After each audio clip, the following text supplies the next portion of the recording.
जंगल में सवेरे सवेरे हिरनी के रोने की आवाज सुनाई पड़ी। कुछ हिरन, भालू और बंदर इकट्ठा हो गए। हिरनी के दोनों बच्चों की लाशें सामने पड़ी थी और उन्हें देख देख कर वो लगातार रोए जा रही थी। माँ हिरनी बोली, हाय राम, अब मैं क्या करूं? कहाँ जाऊं? एक नागिन ने मेरे दोनों जिगर के टुकड़ों को मुझसे हमेशा के लिए दूर कर दिया। मेरा तो सब कुछ लूट लिया। अब मैं किसे प्यार करूंगी? किसे अपना दूध पिलाऊंगी? मेरे दोनों प्यारे लाडले ही मेरी दुनिया थे। अब कौन मुझे माँ माँ कहकर पुकारेगा? हे भगवान, अब मुझे भी मेरे बच्चों के पास बुला लो। एक हिरनी बोली, ऊपर वाले की मर्जी के सामने किसकी चलती है? वही देता है, वही लेता है। हम तो खिलाड़ी हैं, वही विजेता है। हमेशा उसकी मर्जी की ही जीत होती है। माँ हिरनी बोली, जब लेना ही था तो उसने दिया ही क्यों?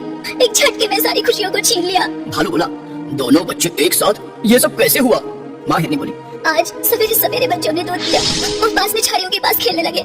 अचानक एक जहरीली नागिन ने बड़े को डस लिया। बड़ा चिल्लाया तो छोटा भी उसके पास आ गया। छोटे ने गुस्से में नागिन को मारना चाहा तो जाने नागिन ने उसे भी काट लिया और भाग गई। उस नागिन ने मेरे दोनों बच्चे मुझसे हमेशा के लिए छीन लिए। भालू बोला, बहन ये तो बहुत बुरा हुआ। वैद्य काका आ गए हैं, वो दोनों बच्चों की नाड़ी देखना चाहते हैं। एक बंदर बोला, हाँ हाँ देख लीजिए। एक बुजुर्ग भालू वैद्य ने दोनों बच्चों की नब्ज देखी और उन्होंने नकारात्मक इशारे से सर झुका दिया। माँ हिरनी उन्हें देखकर फिर से रोने लगी। दोनों मासूम बच्चों की लाश सामने पड़ी थी और ऐसा लग रहा था जैसे दोनों सो रही हों। मौत ने तो उन्हें हमेशा के लिए सुला ही दिया था। आसपास सभी जानवरों की आंखें नम हो गई थी। एक हिरनी बोली, हम लोगों की भी क्या किस्मत है, हमेशा मौत के साए में जीते रहते हैं। कोई नहीं जानता कि किस रूप में मौत आएगी और किसको ले जाएगी। मौत कभी भी किसी की भी गोद सुनी कर देती है और किसी को भी अनाथ बना देती है। दूसरी हिरनी बोली, बहन हिम्मत से काम लो। सभी जानवर हमदर्दी दिखाकर चले गए। हिरनी बेचारी ना भूलने वाले दुख के साथ सिसकती पड़ी रही। वो कुछ खा भी नहीं रही थी। एक हाथी उसके पास आया। हिरनी बहन, कब तक ऐसे करोगी? अब कुछ खा पी लो। ईश्वर तुम्हें सब कुछ सहने की शक्ति भी दे, यही मेरी प्रार्थना है। ये लो, कुछ चारा लाया हूँ, खा लो। हाथी के बहुत जिद करने के बाद हिरनी ने कुछ चारा खाया और चुपचाप बैठ गई। उसे बार बार अपने दोनों बच्चों का ही ख्याल आ जाता था। कुछ दिन बीत गए। अचानक उसी झाड़ी से कुछ नागिन के बच्चे बाहर आ गए। एक गोरिल्ला की नजर उन नागिन के बच्चों पर पड़ गई। वो डंडा लेकर उन्हें मारने के लिए आगे आ गया। नागिन भी आगे निकल आई। नागिन बोली, ए गोरिल्ला भाई, ये मेरे बच्चे हैं, मेरे जिगर के टुकड़े हैं। इन्हें मत मारो, मैं तुम्हारे आगे हाथ जोड़ती हूँ। गोरिल्ला बोला, जहरीले नागिन, मैं तुझे भी मौत की घाट उतार दूंगा और तेरे बच्चों को भी मार दूंगा।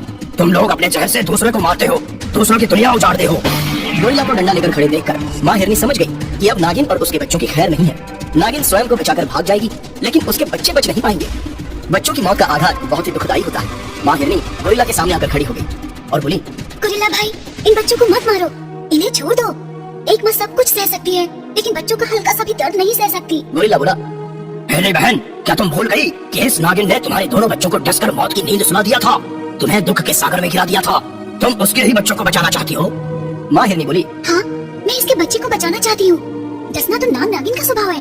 नागिन बहन, अपने बच्चों को यहाँ से हटा दो। मैं नहीं चाहती कि उन पर कोई खतरा आए।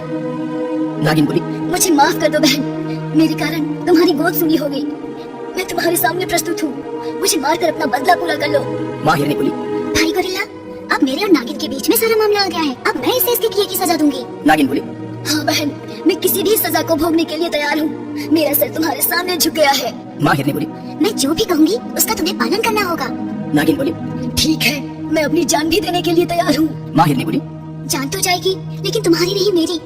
मुझे आकर डस लो ताकि मैं अपने बच्चों के पास पहुँच जाऊँ। उनके बिना यह जिंदगी जीना भी एक सजा है। मुझे इस सजा से सदा के लिए मुक्त कर दो। आओ मेरे प्राण हर लो। नागिन बोली, नहीं बहन, मुझसे यह ना हो सकेगा। मैं अपने प्राण देना चाहती हूँ, लेकिन तुम्हारे प्राण लेने की बात तो मैं सपने में भी नहीं सोच सकती हूँ। माँ हिरनी का ये अनोखा रूप जंगल में किसी जानवर ने नहीं देखा था। उसके अंदर संतान प्रेम के साथ साथ अद्वितीय दया भाव भी था, जो अपनी संतान के दुश्मन के भी प्राण नहीं लेना चाहती थी। नागिन बार बार सर झुकाकर माँ हिरनी के चरणों में प्रणाम करती रही।